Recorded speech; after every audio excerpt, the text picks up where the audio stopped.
Dá um aplauso ao Senhor, pastor André. Estou com o microfone, obrigado. Vou dar um som. Vou dar um som. Outro patamar, irmão. Vai tomar as aguinhas aqui? Pode pegar uma se quiser. Pode pegar? Muito obrigado, pastor André. Você está muito Sinta-se em casa. gentil hoje. Estou até preocupado. Glória a Deus. Boa noite a todos. A paz do Senhor. Amém? A palavra de Deus diz que em Cristo nós somos mais do que vencedores. Tem vencedor aqui? Glória a Deus pela sua vida aí. Para mim, é mais uma honra, né? Poder ter esse tempo de poder ministrar uma palavra de Deus aos irmãos. Deus tem abençoado muito a minha vida através desse ministério, da minha família, e eu louvo a Deus muito por isso. Amém? Coloca para mim, por favor, o Evangelho de Marcos, capítulo de número 7 e o verso de número 1. Marcos, capítulo 7, verso de número 1. Nós estamos aqui na série de mensagens, né? Hoje é o último dia do Redes Vazias e Barcos Cheios. Quem tem vindo aqui ao longo dessa série de mensagens? Amém? Se você ainda não veio, você pode ter certeza que hoje, como o apóstolo disse, é o dia que vai virar para que você possa esvaziar de coisas ruins da sua vida e encher de coisas poderosas do reino de Deus. Amém? Você crê nisso? Marcos capítulo 7, verso 1 diz assim: os fariseus e alguns dos mestres da lei, vindos de Jerusalém, reuniram-se a Jesus e viram alguns dos seus discípulos comerem com as mãos impuras, isto é, por lavar.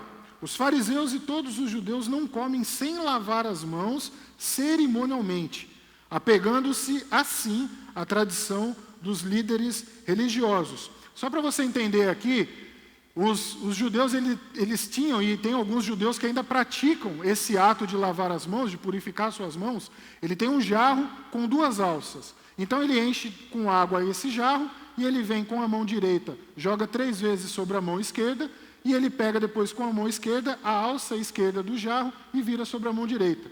A partir desse ato ele para, levanta as suas mãos até a altura do rosto, faz ali sua oração, pega o pano, seca, e até ele chegar na mesa para comer o pão, para comer ali a sua refeição, ele vai em silêncio. Então, note para você ver que aqui estava uma cerimônia um pouco até complexa, né, para que eles pudessem comer. E isso é o que está acontecendo, onde os fariseus estão questionando os discípulos de Jesus para o próprio Jesus. Eles estão falando, por que os seus discípulos não estão praticando este ato religioso? Continuando. Quando chegam da rua, não comem sem antes se lavarem. E observam muitas outras tradições, tais como lavar de copos, jarros e vasilhas de metal. Então os fariseus e os mestres da lei perguntaram a Jesus: por que os seus discípulos não vivem de acordo com a tradição dos líderes religiosos, em vez de comerem o alimento com as mãos impuras? Ele respondeu: bem profetizou Isaías acerca de vocês, hipócritas. Como está escrito, este povo me honra com os lábios, mas o seu coração está longe de mim. Em vão me adoram. Seus ensinamentos não passam de regras ensinadas por homens. Vocês negligenciam os mandamentos de Deus e se apegam às tradições dos homens. E disse-lhes: vocês estão sempre encontrando uma boa maneira de pôr de lado os mandamentos de Deus a fim de obedecer às suas tradições. Olha o impasse que Deus está colocando eles aqui. Eles retrucaram Deus acerca de princípios, de doutrinas deles, da lei judaica e não de Deus, e Jesus vem dando um contraponto acerca do que eles deveriam estar praticando e não estão. Pois Moisés disse: honra teu pai. Você está acompanhando? Pois Moisés disse: honra teu pai e tua mãe, e quem amaldiçoar seu pai ou sua mãe, terá que ser executado. Mas vocês afirmam que se alguém disser a seu pai ou a sua mãe: qualquer ajuda que vocês poderiam receber de mim é corbã. Corbã, ela é uma oferta dedicada a Deus. Esse ato do corbã, esse ato dessa oferta, é basicamente isso aqui. Eu tenho meus pais, meus pais, né, o pai e a mãe, e eles já são de certa idade. Então era uma obrigação dos judeus ajudar os seus pais. E Jesus está falando para eles: vocês chegam para os seus pais diante do sacerdote e diz que a sua oferta é corbã. Ou seja, ao invés deles terem o compromisso de ajudar os seus pais, eles teriam que pegar essa oferta e entregar no templo. Mas muitas vezes eles nem entregavam. Era simplesmente para não praticar aquele princípio que o próprio Moisés deixou instruído na lei. Continuando. Isto é uma oferta dedicada a Deus. Vocês o desobrigam de qualquer dever para com seu pai ou com sua mãe. Assim vocês anulam a palavra de Deus por meio da tradição que vocês mesmos transmitiram. E fazem muitas coisas como essa. Jesus chamou novamente a multidão para junto de si e disse: ouçam-me todos e entendam isso. Não há nada fora do homem que nele entrando possa torná-lo impuro. Ao contrário, o que sai do homem é o que torna impuro. Se alguém tem ouvidos para ouvir, ouça. Depois de deixar a multidão e entrar em casa, os discípulos lhe pediram explicação da parábola. E Jesus fala isso aqui, ó. Eu não consigo entender Jesus falando isso aqui. Será que vocês também não conseguem entender? Não, eu entendo que ele foi duro com eles. Será que vocês também não conseguem entender?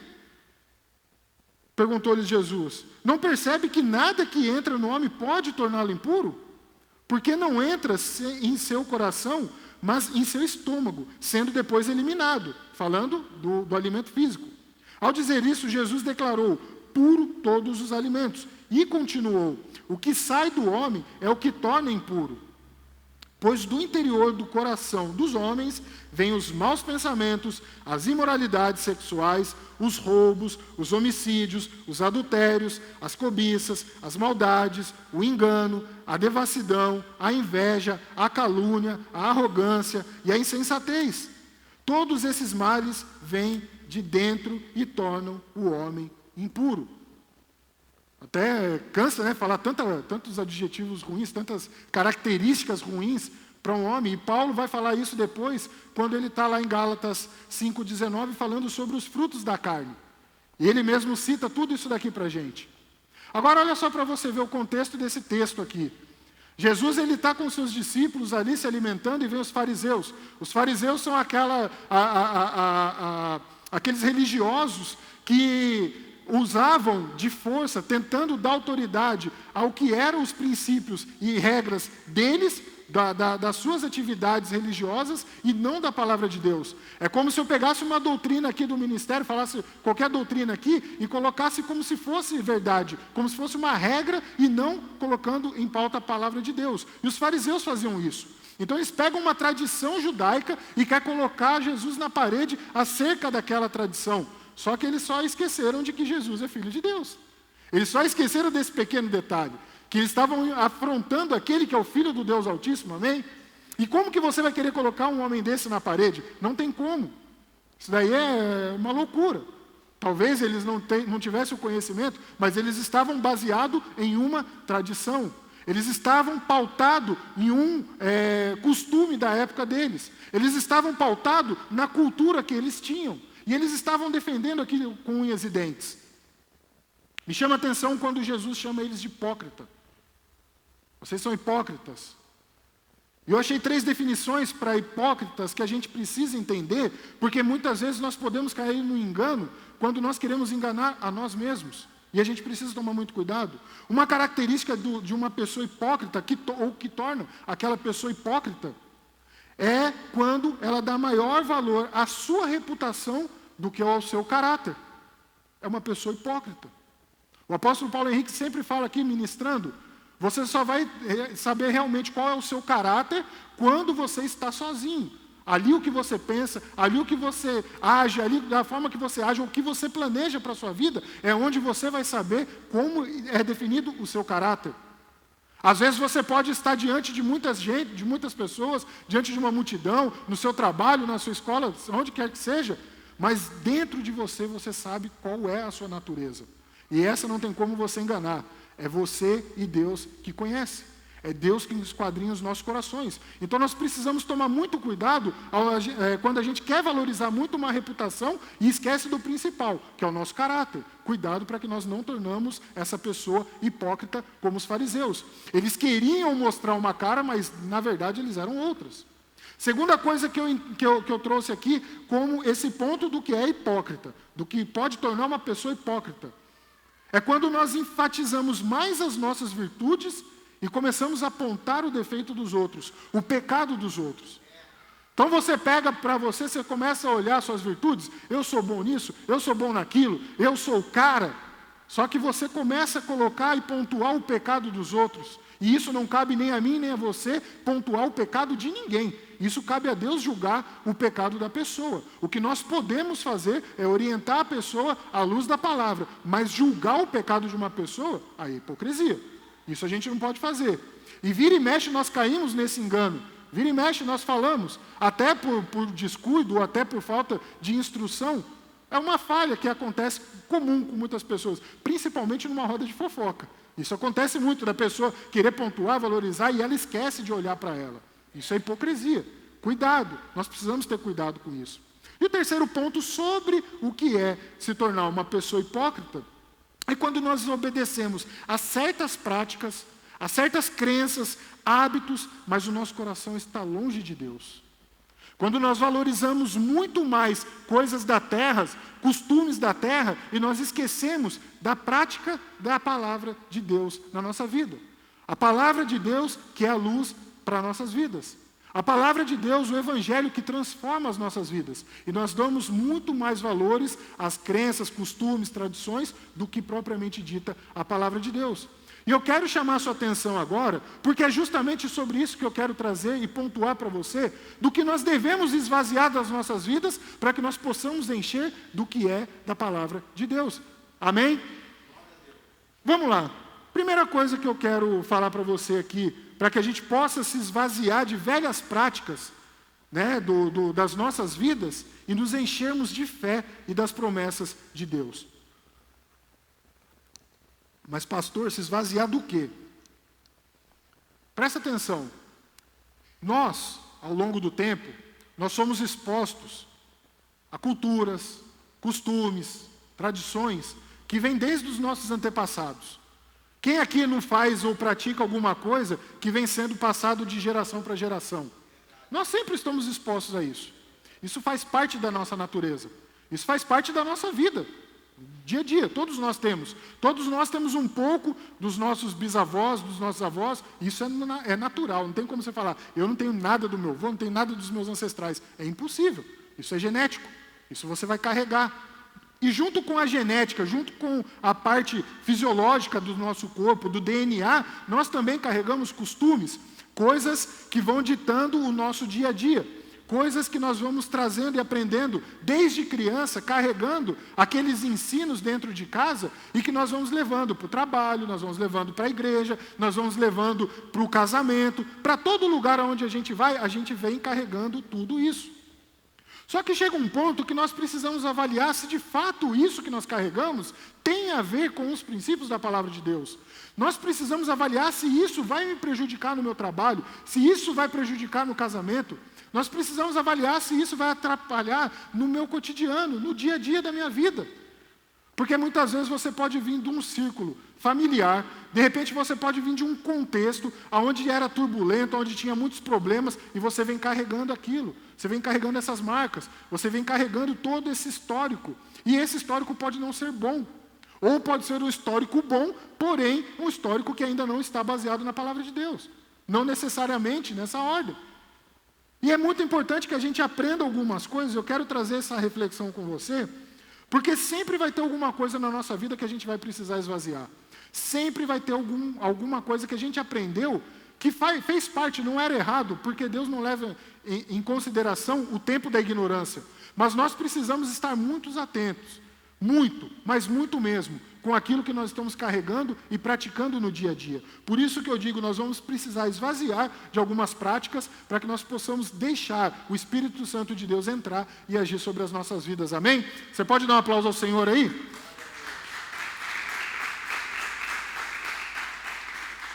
Então vamos lá. Primeira coisa que nós precisamos entender e analisar sobre as nossas vidas são as nossas crenças. Em que nós acreditamos? A crença nada mais é do que você acreditar na verdade ou na possibilidade de algo. Então vamos lá, o que é verdade? Deus é a verdade, a palavra de Deus é a verdade. Eu acredito na verdade, amém? O que pode ser uma possibilidade? Quem aqui acredita em Papai Noel? Só eu? Brincadeira. Não. A pessoa fala, louco, eu posso ter... Fui descobrir já velho, com a Marilda que falou que não existia. Brincadeira. Mas existe uma crença. Lá fora as pessoas vão crescendo, né? Crianças vão crescendo num contexto onde há uma tradição ali que eles vêm colocando para a pessoa que de fato ela acredita em Papai Noel. Até uma certa idade. Eu não vou revelar com qual idade eu descobri, mas eram outros tempos. Agora olha só para você ver. Existem crenças erradas? É claro que existem crenças erradas. Você pode ter certeza que existem crenças erradas. Você já estava vendo, né, e a gente acaba observando na internet, você vê lá, a pessoa coloca na bio do Instagram, serva do Altíssimo, casada, mãe de 3 filhos, ariana, cristã. Eu falei, mas tem alguma coisa errada nesse negócio aqui, velho. Como que pode você querer falar que você é uma cristã, uma praticante da palavra de Deus, e ao mesmo tempo coloca como base um horóscopo, né, um signo, tratando isso como se fosse algo para que você pudesse medir o seu dia. Eu vou dar uma lida aqui no horóscopo para ver como que vai ser meu dia hoje. Isso não faz sentido, né? E aí a pessoa vem e fala assim, pastor, não concordo com isso. Como uma boa ariana. Brincadeira. Mas é isso aí. Mas a pessoa, ela quer levar aquilo ali, ela quer carregar aquilo ali, porque ela acredita naquilo. É uma crença errada. Só que precisa alguém falar para essa pessoa que é errado isso. E nós vimos, e olha, é constante, eu até achei que era algo assim bem esporádico, mas tenho visto várias histórias de pessoas justificando o seu temperamento baseado no signo que representa aquela pessoa. Isso não é reino de Deus, é uma crença errada. Crentes que têm crença errada também de que Deus é mau. Meu amado, Deus não é mau, Deus é bom o tempo todo. Nós que cometemos deslizes, nós que cometemos pecados e permitimos que o inimigo entre nas nossas vidas e depois nós queremos achar que Deus é mau. Não, Deus não é mau, não. Deus ele é bom o tempo todo. Agora, como que você quer que um Deus seja bom com você, mesmo você pecando e errando? E eu posso falar aqui, sem problema nenhum, quando eu era criança, eu ouvia muito isso. Cuidado, Deus castiga, hein? Deus não vai castigar. Não é isso. É um medo que se quer colocar ali na criança, em adulto não, né? Porque a pessoa, a não ser que a pessoa ainda não conheça a Cristo, mas isso daí é falado de uma forma comum. Pô, cuidado, Deus castiga. Não, Deus não castiga, amado. São os nossos atos, as nossas ideias erradas, as nossas crenças erradas, que vai colocando na nossa vida, moldando a nossa mente, para que nós possamos acreditar em coisas que não condiz com a palavra de Deus. Superstições. Crente supersticioso. Tem. Pastor, mentira. Tem, eu não vou mentir aqui. Eu trago dados, trago fatos e dados. Existem sim. Crente que se deixar o chinelo virado, ele vai lá e desvira, porque senão a mãe morre. Crente que não passa embaixo de escada. Crente que tem medo de gato preto. Gente, gato preto é só um animal. Mas é verdade. Tem quanta gente que está carregando coisas de costumes, de crenças, que são erradas. E isso daí você vai falar, pastor, mas isso tem a ver? Meu amado, isso não tem nada a ver com a palavra de Deus. Se você está acreditando isso, você precisa parar. Você precisa acordar para a realidade e entender que a palavra de Deus ela é muito mais liberta do que a escravidão de crenças erradas. Se você está acreditando numa crença baseada em folclores, né, em coisas, em ditados populares, seja lá o que for, você está mais escravo disso porque você fica com medo de um gato preto ou de um chinelo virado, do que propriamente dito da palavra de Deus que é liberto, que você pode passar embaixo de escada, que você pode ter quantos gatos pretos você quiser, você pode ficar à vontade e livre para você fazer o que você quiser. Quem está entendendo aí? Amém? Outro dia passou uma pessoa para mim e falou assim, pô, coceira no pé é viagem? Eu falei, não, é frieira. Coceira no pé não é fria. Não, aí vai lavar a mão que está sujo, não tem essa, pô. Que dinheiro, viagem, que negócio é esse aí? Então as pessoas têm uns costumes. E eu falo isso com propriedade, porque antes de ser crente, de conhecer a palavra de Deus, as pessoas brincavam disso. Está coçando a mão direita aqui, é dinheiro. Se coçar a mão esquerda, ixi, vai perder dinheiro. Hã? Não, fica à vontade, não. E nem visita de homem e nem pôr vassoura atrás. Gente, se vocês receberem uma visita indesejada, ore por ela. Não precisa pôr vassoura atrás da porta, não, viu? Deus libertou. O apóstolo falou que Deus ia agir, está agindo, ó. Amados, sejam livres para viver o Evangelho de Deus. Sejam livres para viver uma experiência nova com Deus. Pare com essas crendices. Se você crê em alguma coisa, se você acredita que isso pode ter alguma diferença na sua vida, eu quero dizer para você, em nome de Jesus, você está liberto de tudo isso, de qualquer coisa que colocaram culturalmente na sua casa, durante a sua família, que foram colocando, você é liberto. Você é liberto para você viver em Cristo tudo o que você quiser. Amém? Glória a Deus. Segunda coisa que eu quero falar para vocês aqui, que nós precisamos esvaziar de alguns hábitos que praticamos. Existem hábitos que nós precisamos esvaziar da nossa vida. Tem pessoas que têm o hábito, né? Até brincava com a Marilda na época. A gente ia no McDonald's e a Marilda só comia Big Mac. Só comia Big Mac. Falava, Marilda, experimenta outro lanche. Tanto é que agora ela experimentou outros lanches lá, mudou. Não é desse hábito que Deus vai punir você por você não ter uma escolha ou medo de errar. Eu tenho medo de comer um outro lanche. Não, não é esse hábito que Deus vai tratar com você. Esse costume que você tem. Pode ficar tranquilo. Agora, o hábito que nós precisamos tomar cuidado está lá em Romanos 7,15. Coloca para mim, por favor. Romanos 7,15. Isso aqui nós precisamos muito nos preocupar. Diz assim, não entendo o que faço, pois não faço o que desejo, mas o que odeio. E se faço o que não desejo, admito que a lei é boa. Nesse caso, não sou mais eu quem o faz, mas o pecado que habita em mim. Sei que nada de bom habita em mim, isto é, em minha carne, porque tenho o desejo de fazer o que é bom, mas não consigo realizá-lo, pois o que faço não é o bem que desejo, mas o mal que não quero fazer, esse eu continuo fazendo.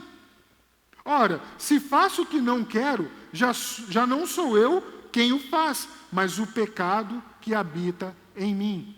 Esses velhos hábitos que nós temos, que é o hábito do pecado, quando você tem uma nova vida com Cristo, você precisa urgentemente tirá-los da sua vida. Porque senão você vai ficar refém desses hábitos para o resto da vida. Vira e mexe, ele vai voltando na sua vida, vira e mexe, ele vai voltando. Você precisa tomar uma posição. Você precisa entender que Deus, Ele quer algo novo da sua vida. Ele está te dando uma oportunidade de algo novo. Então você precisa entender que aquele pecado que você tinha de estimação, aquele pecado que você vivia carregando, você precisa dar um basta nele urgentemente.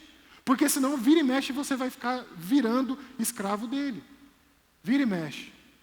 Vai passando de geração por geração. Por quê? Porque você não vai permitindo que aquele mal se acabe. Você vai dando legalidade para o inimigo através de um hábito, de um pecado que você praticava, e hoje você já é nova criatura. Quem é nova criatura? Amém?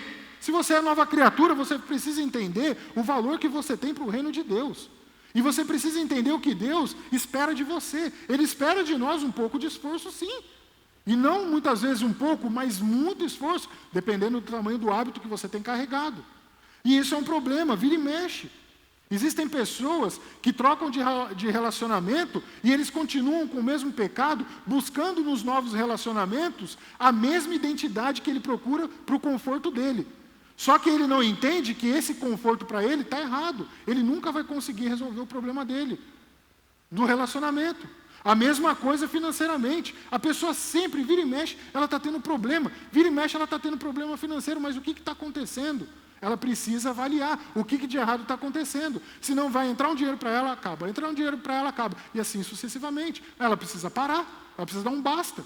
Esses hábitos estão levando ela à ruína. Esses hábitos estão acabando com a vida dela. Quem está entendendo aí, diga amém.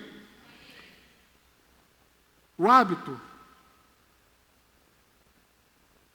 é um conjunto de rotinas e comportamentos que se repetem regularmente e tendem a ocorrer subconscientemente.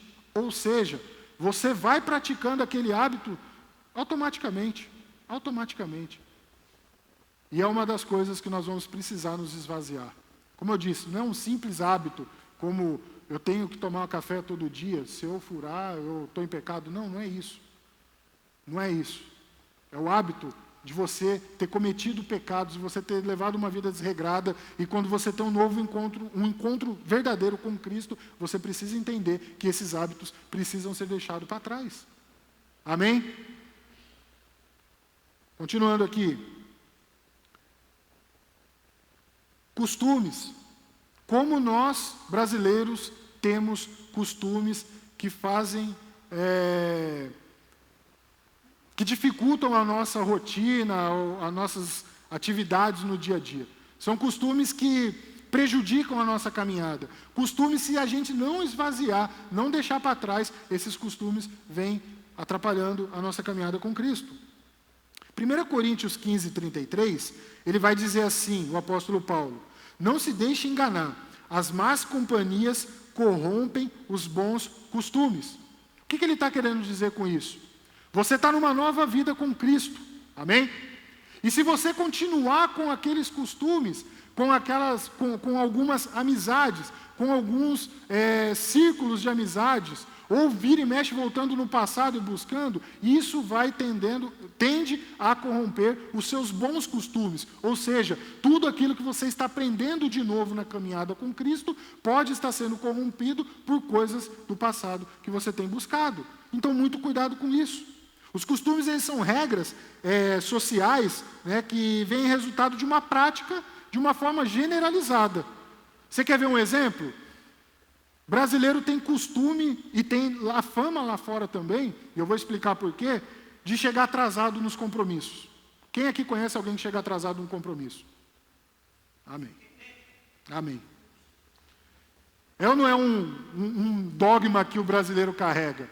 Eu lembro que na empresa que eu trabalhava, chegou um grupo que começou a ir para fora do país fazer missão, por conta do material que a gente fornecia, e esse grupo começou a ir para lá. E esse grupo, né, os costumes brasileiros lá fora não são iguais.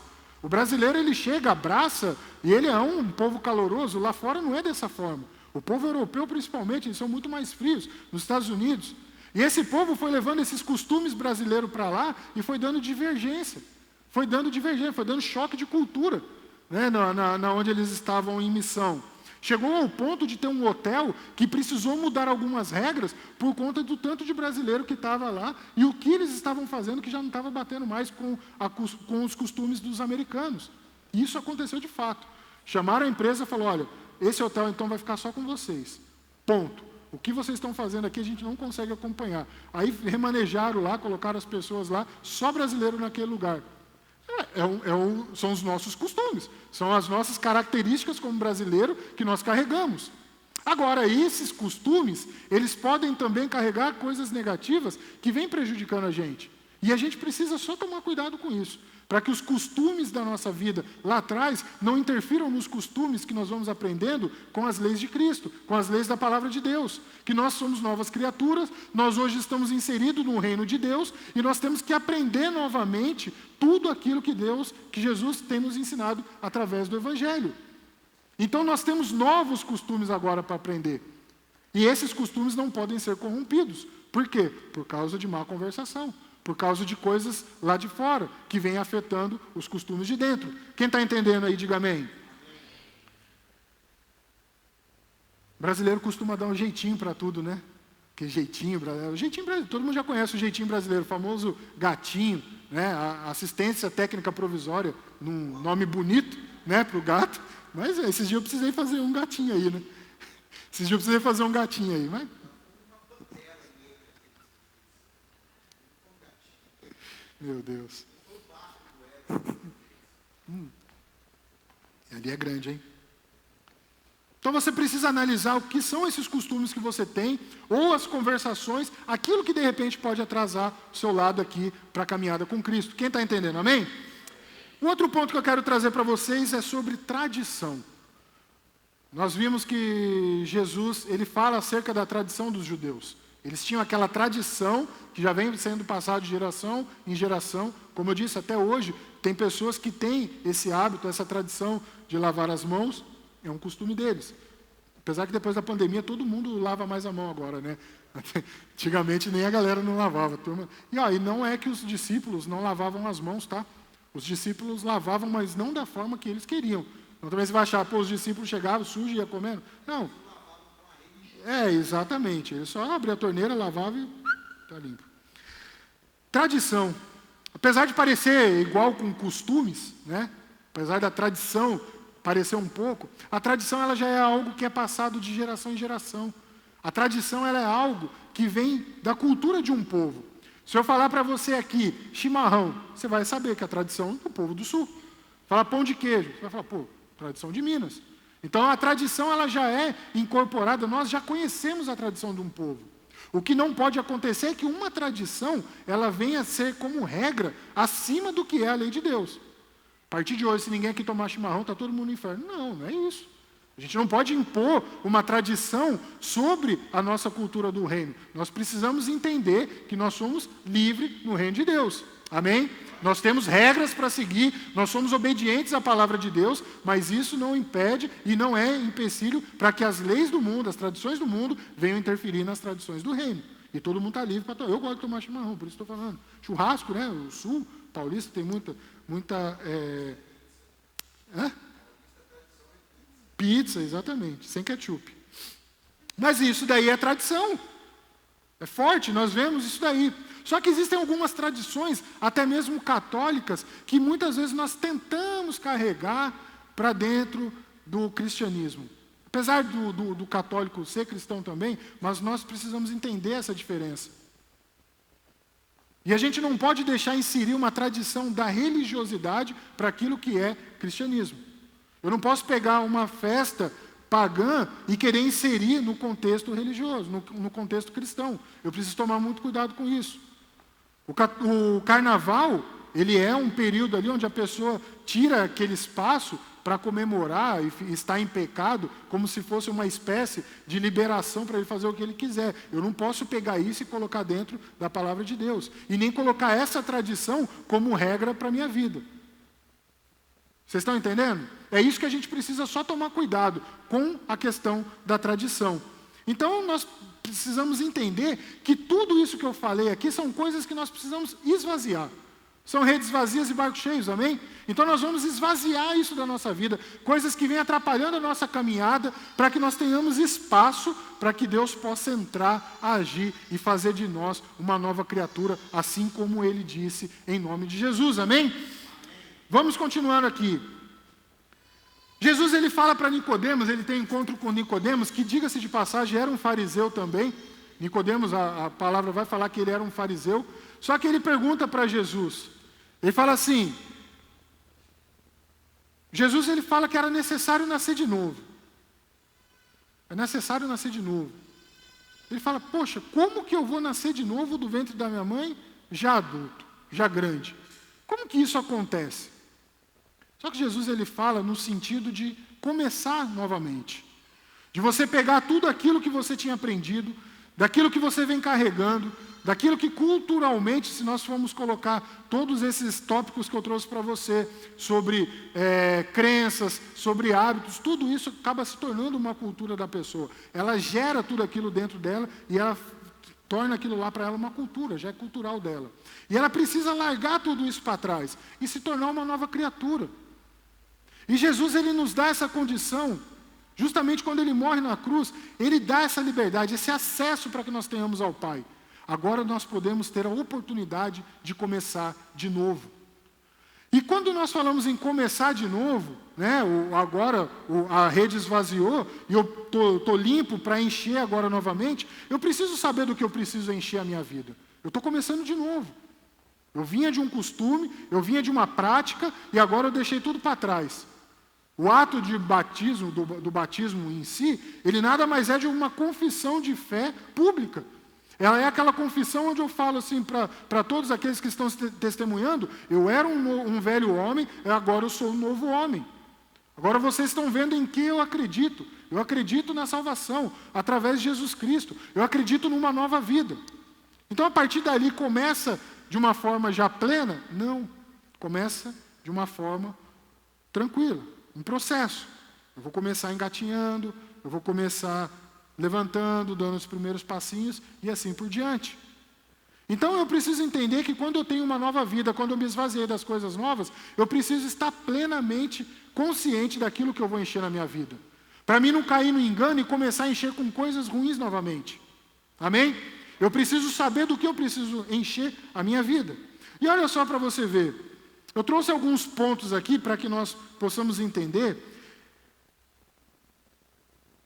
2 Coríntios, capítulo 5, 17, diz assim: portanto, se alguém está em Cristo, é nova criação. As coisas antigas já se passaram, e eis que surgiram coisas novas. Eu busquei em todas as versões, e esses surgiram, ele sempre está do presente para trás, ou seja, Deus já estabeleceu na minha vida e na sua vida coisas novas. Você não precisa se preocupar em começar uma nova vida e esperar que Cristo vai fazer algo. Já fez, já aconteceu. Você já vai entrar num contexto que você não vai esperar, você já vai entrar jogando. Você já vai entrar no meio do percurso. Pode ficar tranquilo com isso, esse é o primeiro ponto que você precisa entender.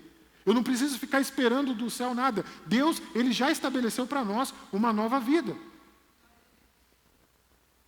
E Deus, Ele prepara isso para nós e nos dá essa grande oportunidade.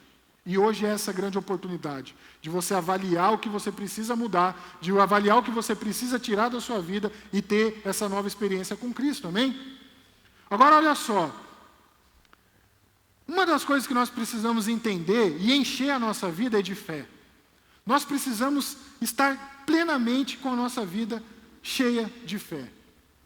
Aí você fala assim, pastor, mas eu acabei de ter um encontro com Cristo, eu me apegava a algumas crenças, eu tinha aquilo ali como um amuleto, como uma espécie de amparo, toda vez eu precisava correr aquilo, eu tinha o amparo que eu necessitava. Esquece aquilo.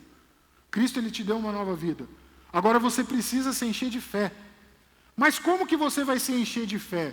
Eu tenho a resposta para você. Quem quer a resposta para ter uma vida cheia de fé? São as promessas de Deus para a nossa vida. Quando você descobre as promessas de Deus, você já sabe para onde você está indo. Quando você descobre as promessas de Deus, você fala assim, opa, peraí, eu não estou sozinho nessa caminhada. Eu nasci de novo, eu vou ter uma nova vida, agora eu já sei para onde eu vou. Eu tenho as promessas me esperando. E a primeira promessa que eu quero compartilhar com você é que Deus prometeu o perdão através de Jesus Cristo. Eu vou repetir, acho que não... Deus, Ele prometeu o perdão para as nossas vidas de pecado que nós tínhamos do velho homem, através de Jesus Cristo. Olha aqui que 1 João, capítulo 1, verso 9 diz: se confessarmos os nossos pecados, Ele é fiel e justo para perdoar os nossos pecados e nos purificar de toda injustiça. Olha só a promessa que você tem. Aquele sangue derramado de Cristo na cruz do Calvário, todo aquele ato que Ele fez de morrer por nós, nos está dando a liberdade a partir do momento que nós confessarmos os nossos pecados.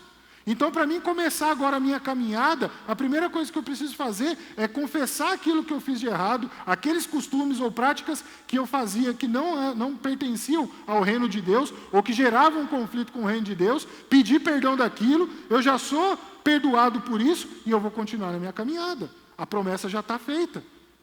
Amém? Sem essa promessa, nós estaríamos entregues à condenação. Olha só para você ver como é preciosa essa promessa para a nossa vida. Então você chega agora no reino de Deus, você entrou, você faz parte agora, nova criatura, e você confessou os seus pecados, agora Deus te dá uma oportunidade, Ele te dá uma promessa, a promessa de vida eterna, do perdão dos seus pecados. Deus também nos dá a promessa da provisão. Mateus, capítulo 6, o verso de 31. Mateus 6,31. Ele diz assim: portanto, não se preocupe dizendo, que vamos comer, que vamos beber, ou que vamos vestir, pois os pagãos é que correm atrás dessas coisas. Mas o Pai Celestial sabe que vocês precisam delas. Busquem, pois, em primeiro lugar o reino de Deus e a sua justiça, e todas essas coisas serão acrescentadas a vocês. Aleluia! O apóstolo, ele antes de eu pregar, ele falou aqui sobre isso, sobre as suas prioridades. Nós precisamos priorizar o que é o reino de Deus. Nós precisamos priorizar Deus em primeiro lugar. E isso carrega uma promessa para a nossa vida. Não vai faltar nada. O problema é que nós queremos acreditar em Deus e queremos dar o jeito do nosso jeito. A gente quer sempre dar o jeitinho brasileiro. A gente sempre quer fazer do nosso jeito. Não! Como que você vai estimular a sua fé se você não acreditar nessa promessa? Como que você vai caminhar com Cristo sabendo que lá na frente você vai receber essa promessa que não vai faltar nada para você, mas se vira e mexe, vê uma necessidade, em vez de você correr para Cristo, porque Ele está tratando com você, faz parte desse processo, dessa nova caminhada, dessa nova vida em Cristo, e você está querendo dar o jeitinho do velho homem para justificar os erros aqui na frente. Não, Deus Ele quer fazer algo novo na sua vida, amém? Deus Ele quer usar a sua vida, faz parte de um processo. Acredite nisso que eu estou te falando. Basta você procurar Deus em primeiro lugar. Busque o reino de Deus. E não os outros costumes. Quantas vezes nós vemos pessoas colocando outras coisas em primeiro lugar? Meu amado, pode parecer que num curto espaço de tempo você não vai ver a conta chegar. Mas quando você vai colocando as outras coisas em primeiro lugar, esquecendo de Deus, vai chegar um momento onde a conta vem cara para a sua vida e você vai ter que correr automaticamente para Deus. Quando bater na porta, você vai falar, Deus, não é mais fácil já ir direto para Deus? Não é mais fácil você já priorizar Deus em primeiro lugar e confiar nessa promessa? Quem crê nas promessas de Deus, levanta a mão. Amém? Se você crê, você precisa entender que isso daí é fundamental para a sua vida. Que você não queira dar os seus jeitinhos, mas que você crê na providência de Deus para a sua vida, em nome de Jesus. Amém? Você pode dar um aplauso ao Senhor aí, que é o Deus da providência para a sua vida? Aleluia. Outra coisa aqui que nós precisamos entender e nos encher. Jesus, Ele promete a vinda do Espírito Santo para nós. Eu vou ler aqui, não precisa nem colocar, mas Atos 1:5 diz assim: Pois João batizou com água, mas dentre poucos dias vocês serão batizados com o Espírito Santo. Então os que estavam reunidos lhe perguntaram, Senhor, é neste tempo que vais restaurar o reino de Israel? Ele respondeu, não compete a vocês saber os tempos ou as datas que o Pai estabeleceu pela sua própria autoridade. Ou seja, se você vê alguém datando qual é o dia que vai vir, não vem, pode ficar tranquilo. Mas se prepare. Mas receberão poder quando o Espírito Santo descer sobre vocês, e serão minhas testemunhas em Jerusalém, em toda a Judéia e Samaria e até os confins da terra. Ei, você não está sozinho, não. Você não está sozinho. Quando você tem um encontro com Cristo, você entendeu que Ele tem o poder para perdoar os seus perdões, os seus pecados, que Ele tem o poder para restaurar a sua vida, para salvar a sua vida. Você precisa entender que Ele não deixou você desamparado. Ele derramou o Espírito Santo sobre mim, sobre você, para que nós pudéssemos continuar nessa caminhada. Então você precisa entender que você não está desamparado. Pastor, eu me sinto sozinho. Não, você não está sozinho. O Espírito Santo já veio, Ele já desceu, e Ele habita em mim e em você. Quem crê nisso daí? Ele já veio. Quando Jesus subiu, Ele já falou, o Espírito Santo virá. E muitas vezes nós não cremos nisso. Já não é mais uma promessa, é uma realidade. Ele já está aqui, Ele é presente em nós. O Espírito Santo é que nos dá, que nos guia, nos dá autoridade. Ele diz aqui que o Espírito Santo vai dar poder para nós, para que nós possamos ser testemunhas. E quando Ele fala isso, Ele fala para nós pregarmos o Evangelho em todos os lugares, em todo o tempo. Pastor, eu não sei pregar. Meu amado, o Espírito Santo vai colocar palavras na tua boca. Você pode ficar tranquilo. Só obedeça, simplesmente obedeça aquilo que Ele está falando para você. Deus cumpre com as suas palavras. Deus, Ele cumpre. Ele é fiel. Se Ele prometeu, Ele é fiel em cumprir. Números 23:19 diz assim, Deus não é homem para que minta, nem filho do homem para que se arrependa. Acaso Ele fala e deixa de agir? Acaso promete e deixa de cumprir? Pô, se Deus falou, Ele vai cumprir, meu amado, amém? Quem aqui tem promessa de Deus? Você acabou de receber 4 promessas aqui, ó, que você já entendeu que você pode continuar sua caminhada aí tranquilo. Deus não falou, Deus falou para você, pode ficar tranquilo. Está perdoado os seus pecados, você pode ir na caminhada aí que o Espírito Santo está com você, pode ficar tranquilo. Agora o problema é que o que acontece? Se levanta uma tempestade, a gente corre para buscar lá atrás coisas para querer justificar a tempestade. Não, continua na caminhada, continua. Deus é fiel em cumprir. Aquele que prometeu, ele é fiel em cumprir. Hebreus 10, 23, ele diz assim: apeguemo-nos com firmeza à esperança que professamos, pois aquele que prometeu, ele é fiel. Ele é fiel. Ele quer te dar uma nova vida. Ele vai te cumprir todas as promessas na sua vida. Basta que você creia. Você está agora se esvaziando de costumes, de tradições, de hábitos que impediam você de caminhar com Cristo. E você chegou agora, você é uma nova criatura, amém? E agora que você é uma nova criatura, você está com um vaso limpo. Agora Deus está enchendo a sua vida com promessas para que você possa crer nessas promessas, exercitar a sua fé e saber que Ele vai cumprir tudo aquilo que prometeu para a minha vida e para a sua vida, em nome de Jesus, amém? Você pode dar um aplauso ao Senhor aí e ficar de pé?